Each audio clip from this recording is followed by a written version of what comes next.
According to videographer and eyewitness Gary O'Callahan, there was a UFO in the sky visible from New York City. Does this image look like a kite to you? Or how about a piece of floating debris? Well, you'll think differently when you see the same footage again in 1/10 of its playback speed. Notice that it appears to separate into two pieces.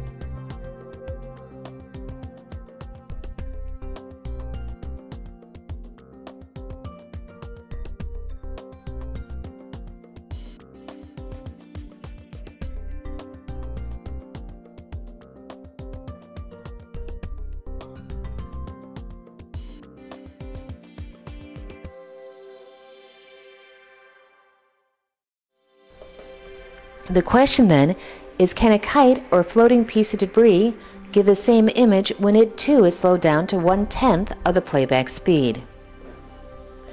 Here is a kite with the same percentage of slow motion applied. You will notice that there is no separation. It remains intact.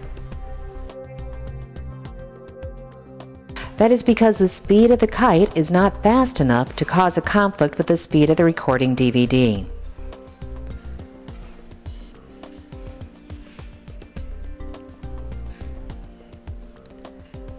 So we have to find something that is faster than a kite. For example, an airplane. A plane is faster than the kite, so will that cause a conflict with the speed of the recording DVD? Luckily, there was a plane that flew past the UFO just seconds after the UFO disappeared into the clouds.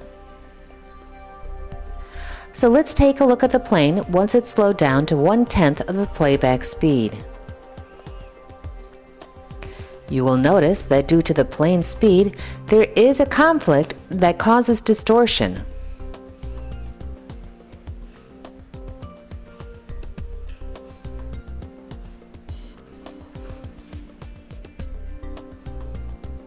Here is a UFO image slowed down again. You'll notice that the separation of the UFO is greater than the separation of the airplane. The reason for this is that the UFO is traveling at a speed much greater than the airplane.